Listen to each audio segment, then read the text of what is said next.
A continuación tendremos una parte especial de saxo y piano.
30 de agosto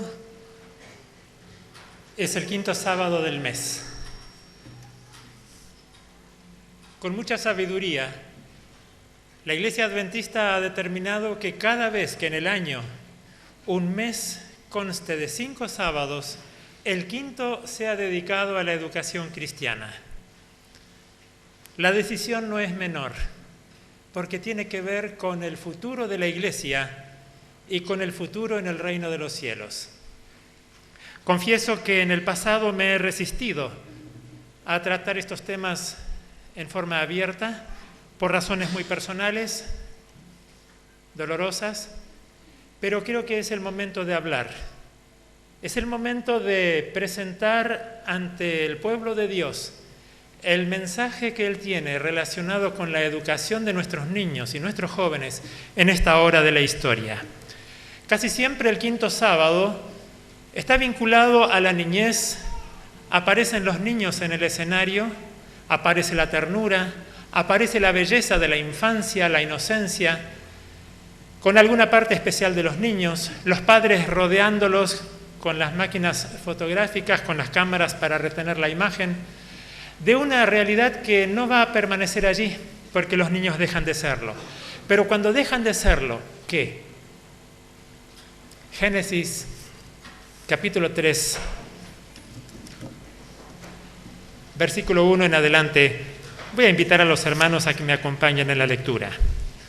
Génesis, capítulo 3.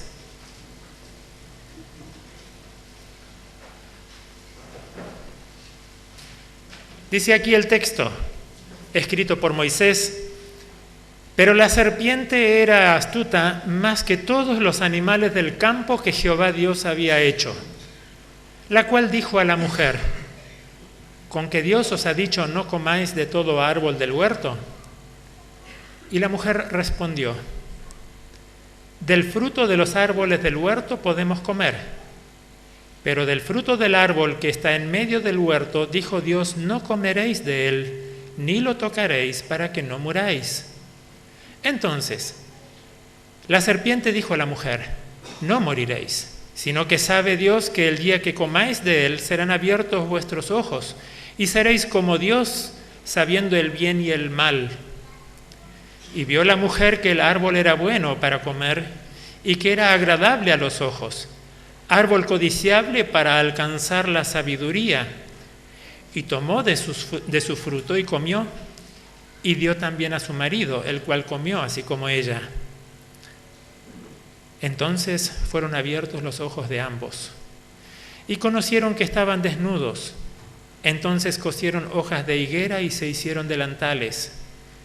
Y oyendo la voz de Jehová, Dios, que se paseaba en el huerto al aire del día, el hombre y su mujer se escondieron de la presencia de Jehová. Versículo 9, mas Jehová Dios llamó al hombre y le dijo: ¿dónde estás tú? ¿Dónde estás tú? Seguramente esta pregunta, que de paso es la primera de la Biblia, no tiene tanta relación con el espacio geográfico que estaban ocupando en el jardín del Edén. No es tanto el sitial que estaban usando, quizá detrás de algún arbusto, la primera escondida de la historia. No tiene que ver tanto con el lugar que ocupaban, sino la posición que adoptaban frente a una novedad que antes era extraña: el conocimiento del mal. El bien ya era conocido, era lo que estaban acostumbrados a realizar, pero ahora se introduce una nota discordante en la armonía del universo. Y en esa situación dicotómica entre el bien y el mal, Dios pregunta: ¿dónde estás tú? ¿Cuál es el posicionamiento que ocupas? ¿En qué posición estás con respecto al bien y el mal? ¿Dónde estás tú con respecto al bien y al mal? ¿Dónde estás en relación al conflicto que se instaló desde este momento? El posicionamiento con respecto al bien y al mal cruza prácticamente toda la Biblia. es el tema central, porque de ese conflicto Dios quiere librarnos. Conflicto que nunca deseó, conflicto que sin embargo desea eliminar dentro de poco tiempo más. ¿Dónde estás tú? ¿Qué posicionamiento estás ocupando frente a este conflicto cósmico que en algún momento va a cerrar? Decíamos que el tema cruza toda la Biblia, pero permítanme escoger a Pablo para que nos explique un poco mejor esta circunstancia. Vamos a buscar en el libro de Romanos, en la carta de Pablo a los Romanos, el versículo 15 y luego el 19 del capítulo 7. Romanos capítulo 7, 15 y 19. En ese conflicto que lo incluye el apóstol Pablo, dice él con cierta desesperación, porque lo que hago no lo entiendo, pues no hago lo que quiero, sino lo que aborrezco, eso hago. Versículo 19, porque no hago el bien que quiero, sino el mal que no quiero, eso hago. Más adelante dice él, sintiéndose mal, miserable hombre de mí, ¿quién me librará de este cuerpo de muerte? Pero dejémoslo por un instante y vayamos a Gálatas. Gálatas capítulo 5, versículo 17. Nuevamente el apóstol centra la atención en el gran conflicto cósmico que comenzó en el cielo y que se trasladó a esta tierra. Gálatas 5:17 nos dice, porque el deseo de la carne es contra el espíritu y el del espíritu es contra la carne. Estos se oponen entre sí para que no hagáis lo que quisierais. Otra vez el gran conflicto, otra vez la oposición, otra vez esa fuerza dicotómica que de pronto nos pone en una situación especial. Vamos a la carta a los Colosenses, el capítulo 2, el versículo 8. Nuevamente el apóstol pone en el escenario el conflicto entre el bien y el mal.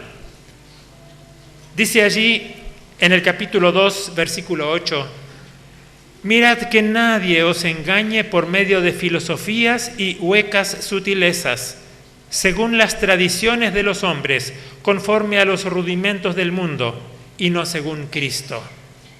Los rudimentos del mundo y la propuesta de Cristo. Veamos todavía lo que dice el apóstol en Efesios capítulo 6, versículo 12. Efesios capítulo 6, versículo 12.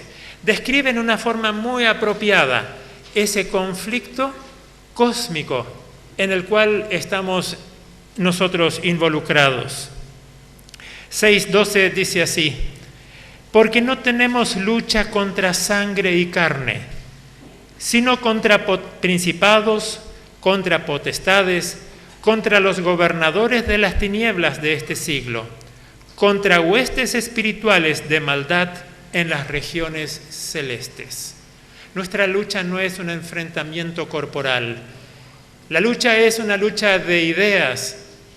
Es una lucha que se desarrolla en la mente humana. Es el conflicto de los siglos. El conflicto entre el bien y el mal nos penetra. Y en esa circunstancia, ¿dónde estás tú? El conflicto se presenta en las relaciones domésticas. Penetra el hogar, se desarrolla en el vecindario. Y en esa condición, ¿dónde estás tú? Penetra la economía, penetra las relaciones financieras. Y vuelve la pregunta, en ese conflicto, ¿dónde estás tú? Penetra los medios de comunicación masiva, la televisión, la radio y cuánto recurso hoy masivo está penetrado del conflicto de los siglos. Y vuelve la pregunta, ¿dónde estás tú? Involucra las relaciones políticas dentro de los países, fuera de ellos. penetra las producciones artísticas, penetra la música, penetra la pintura. El mal y el bien están en pugna en la escultura, en la literatura. ¿Cuánta expresión humana se ha desarrollado sobre esta tierra? De alguna manera configura un campo de conflicto entre el bien y el mal.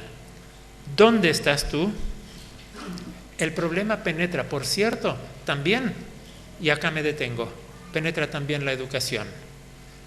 Insisto, el conflicto de los siglos particularmente está involucrado, metido, introducido en el ámbito de la educación. Con frecuencia hemos creído que la educación es un bien, un gran bien, y es así. La educación ha permitido el desarrollo de muchas capacidades, ha permitido el desarrollo de la ciencia, ha permitido el avance social y económico de muchas personas, de muchas familias. Pero el campo de la educación está fuertemente compenetrado con la lucha entre el bien y el mal.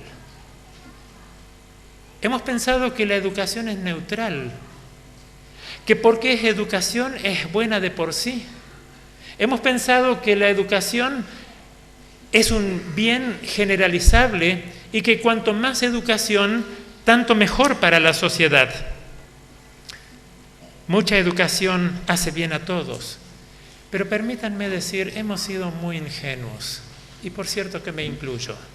Creíamos que la educación era la llave maestra que abría los almacenes del conocimiento y del bienestar, pero la educación está comprometida con el conflicto entre el bien y el mal. Y esto no es poca cosa en cuanto a las dimensiones que abarca. Por cierto que la educación sistemática no estuvo generalizada en el pasado como la conocemos hoy. A veces nos parece que la educación, la escuela, los sistemas siempre existieron, pero no fue así. La educación generalizada, obligatoria para todos, es una novedad del siglo XIX, es una cosa relativamente reciente. Si bien es cierto, había educación antes, incluso relativamente formal, no estaba sistematizada como una intención de los gobiernos o de los estados. Hoy la educación está desarrollada y es obligatoria porque hay todo un trasfondo legal que te exige la escuela, que te exige asistir a clases. Si no lo haces, hay penalidades. Pero la educación, así como la conocemos hoy, no fue siempre. Repito, fue una iniciativa de mediados del siglo XIX. De paso, en nuestro país, 1884, la primera ley de educación obligatoria, común para todos. Repito, no era obligatoria, no era masiva. ¿Por qué aparece en el escenario la educación como una iniciativa obligatoria respaldada por el Estado? Déjenme esbozar muy brevemente un aspecto histórico. En el siglo XIX aparecen los estados modernos en Occidente, Europa y por consiguiente América. En el siglo XIX nuestro país se transforma en país con todos los avatares históricos que ustedes conocen. Siglo XIX es el siglo en que los estados cambian su fisonomía. Las estructuras tradicionales de los gobiernos en Europa y en otros lugares era básicamente una constitución monárquica, una organización monárquica. Pero con la novedad y la decadencia de la religión, los estados ya no tendrían más la legitimación como estado que provenía antes de Roma. Si Roma legitimaba un estado, éste podía subsistir. Y este era básicamente el sentido o el modo de funcionar de los estados antes del siglo XIX. Con el siglo XIX y la decadencia de la Iglesia general europea y por consiguiente para estos lados también, con la decadencia de la Iglesia, los estados ya no subsistirían con la anuencia de Roma. Debían colocarse ahora y funcionar sobre sus propios pies. ¿Cómo legitimar un Estado? ¿Cómo hacer que un Estado funcione como tal si no hay quien lo legitime? La legitimación de los Estados ahora debía buscarse dentro del Estado. Y el mejor recurso infalible que se consideró apropiado fue la educación obligatoria. ¿Por qué? Porque desde la educación, desde la organización de la mente de los niños, un Estado penetra la mente. Cuando el Estado está organizado en la mente, subsiste como Estado. Cuando desaparece de la mente, desaparece el Estado. Y tal vez apenas una ilustración que muchos han de recordar. ¿Recuerdan cuando empezamos la escuela primaria o el jardín que nos daban una banderita que agitábamos allí contentos sin saber bien para qué? Era un inicio de la ideologización, permítanme decirlo así y con cariño, el inicio de la ideologización que conforma un Estado. Dicho de otra manera, una vez que el Estado está penetrado en la mente, funciona como tal.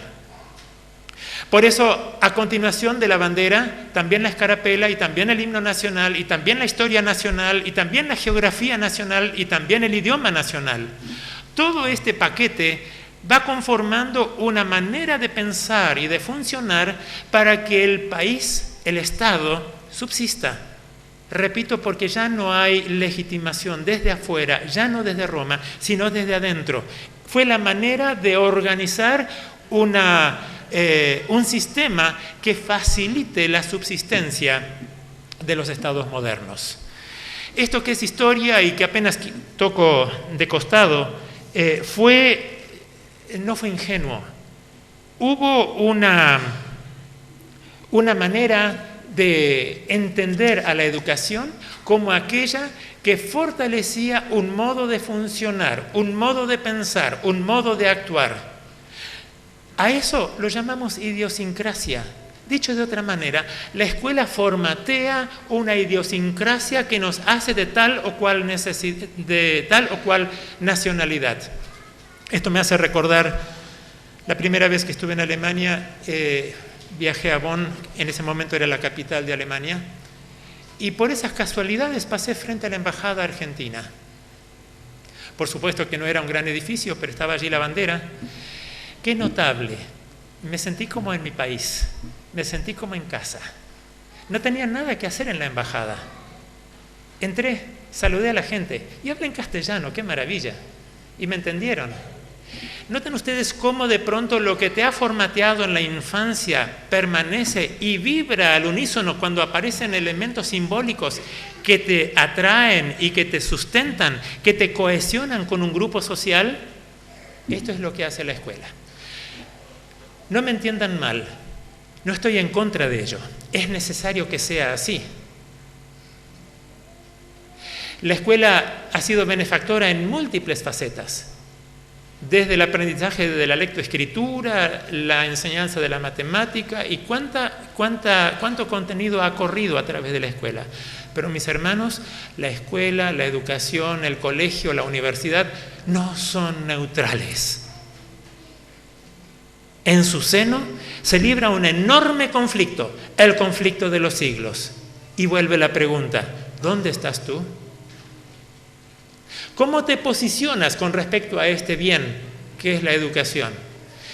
Y de paso, déjenme decir, no quisiera hablar solamente vinculado a este tema a la educación sistemática. También, por cierto, involucra a la educación que parte del hogar, las iniciativas de los padres, la educación que ofrece el núcleo grande de la familia, los educadores que son los tíos y que también son los abuelos y los bisabuelos. Todos de alguna manera estamos involucrados y somos gerentes de un bien que supuestamente debe hacer bien a las generaciones futuras. Y al gerenciar el problema del bien, tenemos una contrariedad permanente que es el mal. ¿Cómo conjurar este mal? ¿Cómo abordarlo y cómo dominarlo? ¿Dónde estás tú? Cuando en el escenario la educación sistemática se había afianzado, esta pareció tan natural como que hubiese adquirido la carta de ciudadanía. De modo que ahora vemos a la educación sea sistemática o no sistemática, como algo obvio, como que ir a la escuela es natural, como que los padres que educan es natural. La escuela no solamente es un centro del conocimiento, es también un centro de ideologización. Y permítanme volver otra vez a la modernidad, su esplendor en el siglo XVIII, la creación de los sistemas educativos siglo XIX, y aquello que se había gestado en el seno de la sociedad moderna se transfiere a la escuela. ¿Cuáles son algunos de los elementos que se van diseñando en la modernidad y que son transferidos a la educación? Básicamente, principalmente, destacadamente, el giro de lo teocéntrico a lo antropocéntrico. ¿Qué quiere decir esto? De lo teocéntrico, donde Dios era el centro de la familia, de la educación, de las iniciativas de la educación, incluso de las iglesias, ¿sí? Ese centro donde Dios era el eje, hace un giro y en su lugar se sitúa al hombre. Ahora el hombre es el árbitro de lo que hay que hacer y de lo que hay que enseñar. Cuando Pablo habla del hombre, dice: miserable hombre de mí. Y ese hombre, desprovisto ahora de la conducción divina, desprovisto de ese eje cohesionante que era Dios, se autoimpone como árbitro de lo que es apropiado, de lo que es correcto. Y buscando la neutralidad de la educación, se ha procurado de establecer o de eliminar algunos temas que podían ser riesgosos para la supuesta neutralidad. Repito, supuesta neutralidad. Se lo eliminó a Dios de los programas de la educación sistemática, se eliminó a Dios también de la educación del hogar. Probablemente en alguna manera era positivo porque el Dios que se conocía en el siglo XVIII y XIX ya era un Dios muy distorsionado. Pero Dios sale del escenario y lo que es colocado en su lugar, es porque no quedaba otra, era poner en el centro al hombre como árbitro de lo que es apropiado o de lo que es inapropiado. Miserable hombre de mí. ¿Quién soy yo para arbitrar lo que es apropiado, lo que es correcto, lo que es justo, lo que es salvífico? Todos los sistemas de educación procuraron salvar a los seres humanos, todos. Y esto llama poderosamente la atención. En el escenario aparecieron, por ejemplo, ensayos como el humanismo. Humanismo en donde ahora el ser humano recupera sus derechos. De hecho, la Declaración de los Derechos Humanos es fruto de esto, en donde todos tienen derecho a la educación, todos tienen derecho a todo, ¿no es cierto? Poco se habla de los deberes, pero el humanismo es ahora el enaltecimiento del hombre como figura central de la sociedad. Humanismo, a la par el anarquismo, el evolucionismo, en donde el proyecto de crecimiento indefinido se prolonga para una eterna primavera de la sociedad humana. El psicoanálisis, el materialismo dialéctico, el subjetivismo. Y aquí déjenme detenerme un poco. Si Dios está ausente, lo que figura como núcleo es aquello que vos pienses, aquello que vos estás gestando en tu mente. Eso es válido, porque si lo humano legitima, lo que pienses es legítimo.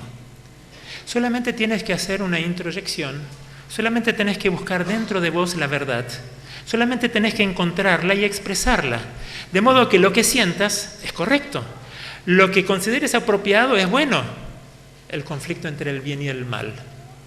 Pero claro, lo que yo pienso y lo que piensa el otro pueden entrar de pronto en discordancia. Entonces se someten las distintas subjetividades, las distintas producciones que cada uno genera, se las somete a lo que se llama el consenso social.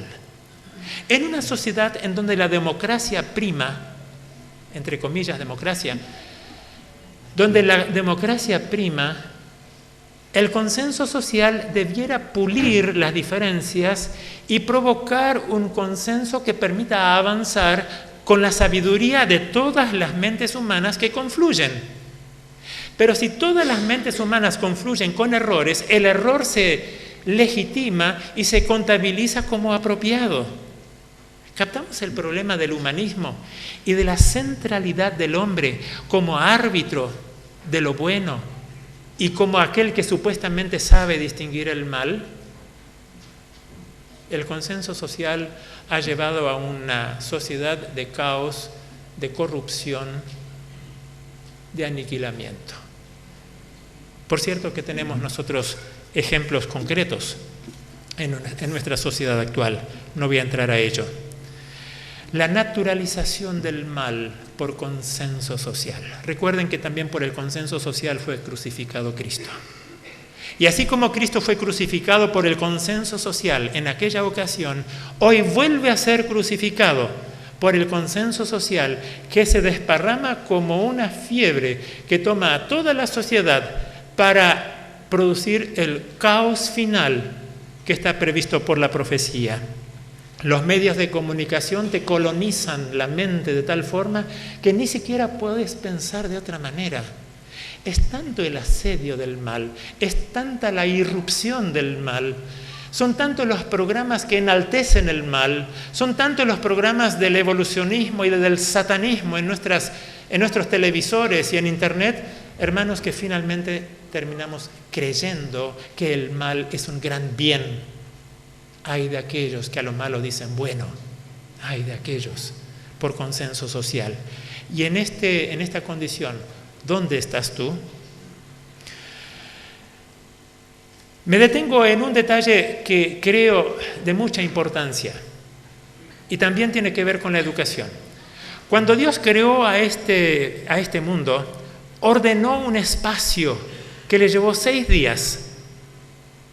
De modo que la reflexión sobre el espacio es un aspecto de la educación y enseguida lo quiero detallar.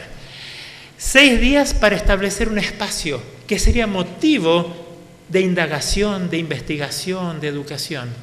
Y ocupó 7 días para una dimensión adicional, el tiempo. Hoy, los medios de comunicación masiva, la educación sistemática, lo que ocurre en las relaciones interpersonales, están borrando el tiempo y el espacio que Dios introdujo en el momento de la creación. Me explico con algún ejemplo. ¿Cuántas veces la educación ha sido no más que el desarrollo teórico de fórmulas? Aprendimos matemáticas en el cuaderno, aprendimos las cosas en forma teórica y tuvimos poco acceso a la práctica, La práctica es precisamente el deslizamiento sobre el espacio que creó Dios, pero que la educación sistemática está borrando. Ya hace rato de eso, que es de paso concreción del ensayo griego de la antigüedad, no voy a entrar en eso. La eliminación del espacio y del tiempo es la llave maestra de Satanás para este último tiempo. Queridos padres, queridos docentes, queridos abuelos, el regreso al espacio implica la recuperación de nuestros niños y jóvenes para el reino de los cielos. Porque cuando vayamos al cielo, el Señor nos va a entregar una pala y una azada para seguir cultivando lo que deberíamos haber aprendido aquí. En el año 1872, cuando Elena de White empezó a escribir sobre educación, en enero fue la primera visión vinculada a educación, precisamente habló de la recuperación del espacio y del tiempo como parte del proyecto recuperador del ser humano. Por eso Elena de White habla de las tareas prácticas, habla de la agricultura, habla de hacer huertas, habla de hacer jardín en nuestras casas. ¿Cuánto de esto ha desaparecido?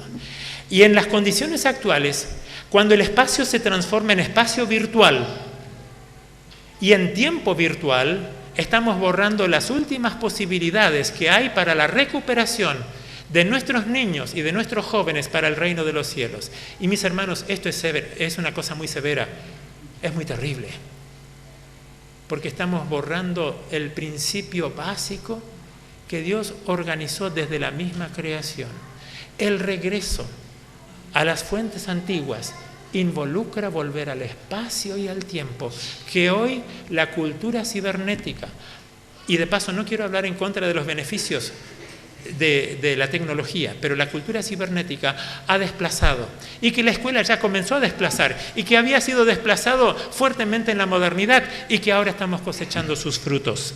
Hermanos, la escuela, el colegio, la universidad no son neutrales. Un gran conflicto se ha establecido entre Satanás y Cristo, y ese conflicto se conjuga allí, en los centros educacionales, sea de la educación sistemática, sea de la educación del hogar. El gran conflicto de los siglos. ¿Dónde estás tú? Leo una cita de Elena de White. Satanás ha empleado los métodos más ingeniosos para entretejer sus planes y principios en los sistemas de educación y lograr así un poderoso dominio de la mente de los niños y de los jóvenes. Es la mente el campo, el ámbito del conflicto de los siglos. Allí, Satanás ha procurado de tener bajo su dominio la mente de los niños y de los jóvenes. Pero permítanme poner otra cita que está en la vereda de enfrente. Dice así, prestemos mucha atención. Dice, Cristo está en el campo de batalla. Repito, Cristo está en el campo de batalla. El Espíritu Santo está obrando. Instrumentos divinos y humanos están aliados en la obra de formar el nuevo carácter en conformidad con el modelo de Cristo. ¿Qué pretende finalmente la educación adventista? Y por eso estoy una vez más agradecido a la Iglesia porque ha determinado que cada quinto sábado tengamos oportunidad de reflexionar sobre esto. ¿Qué pretende la educación adventista? Tener claro el conflicto de los siglos y tomar posición con respecto al bien y al mal, para que la pregunta, ¿dónde estás tú?, pueda ser respondida.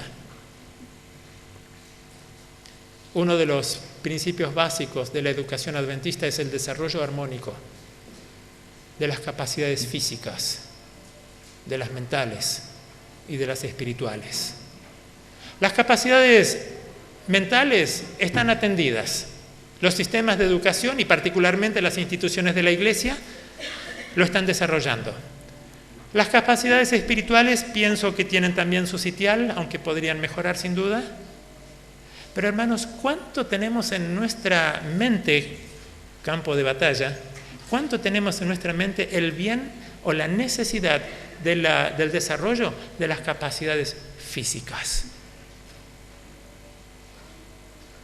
Papás, mamás presentes, denle la oportunidad a los hijos de hacer las tareas domésticas. Denle la oportunidad de cosechar algunos rabanitos. Denle la posibilidad de tener una maceta con flores. Es el desarrollo armónico de las capacidades físicas también, por cierto, de las intelectuales o mentales, por cierto que de las espirituales. Y esto se conjuga en un proyecto mayor. El gran propósito de Dios para la educación es restaurar en el ser humano la imagen de Dios.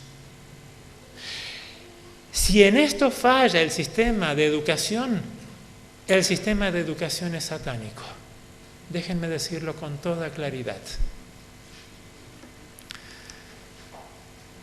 Padres hoy muchas veces complacientes están dormidos. Muchos ignoran que los hijos están siéndoles sustraídos por las ideologías vigentes. Esperamos de algún modo alguna solución. Mientras estamos tranquilos, haciendo que el tiempo pase. No tenemos lucha contra sangre ni carne. Sin embargo, tenemos candidatos para el reino de los cielos o para la destrucción. No hay más que dos posibilidades. Es un asunto de vida o de muerte. ¿Dónde estás posicionado tú? Cuando los discípulos estaban durmiendo, Jesús les dijo, velad y orad. Cuando el dueño del campo dormía, el enemigo introdujo semillas de cizaña. Cuando las 10 vírgenes estaban dormitando, solo 5 tenían reservas cuando vino el esposo. Yo quisiera, para mis hermanos, a quienes quiero mucho, llamarlos a recapacitar, a orar, quizá a reunirnos en pequeños grupos para descubrir cuál es la voluntad del Señor para nuestros hijos, o si ya no están con nosotros, para nuestros nietos, o quizá para nuestros bisnietos. ¿Cuál es la voluntad del Señor? Apocalipsis 19 nos señala el resultado de la educación cristiana.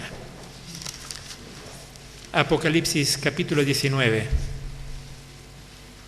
muestra el grandioso encuentro de aquellos que han sido redimidos por la sangre de Cristo, educados por personas pacientes y amorosas que mostraron a los niños y a los jóvenes el amor del Señor. Capítulo 19. Después de esto, oí una gran voz de una gran multitud en el cielo que decía: Aleluya, salvación y honra y gloria y poder son del Señor Dios nuestro. Versículo 5. Y salió del trono una voz que decía: Alabad a nuestro Dios, todos sus siervos, los que le teméis, así pequeños como grandes. Y oí como la voz de una gran multitud, como el estruendo de muchas aguas, como la voz de grandes truenos que decía: Aleluya, porque el Señor nuestro Dios Todopoderoso reina. Gocémonos y alegrémonos y démosle gloria, porque han llegado las bodas del Cordero y su esposa se ha preparado. Hermanos, la hora es solemne, no hay tiempo para perder. El apóstol Pedro dice que Satanás está como león rugiente, buscando a quien devorar. En breve terminará esta historia de este mundo. Y cuando ésta termine, yo quiero estar con mis hijos y también quiero estar con mis alumnos y con todos mis hermanos para decir: este es nuestro Dios, lo hemos esperado, Él nos salvará. Y junto con el profeta digo: ven, Señor Jesús.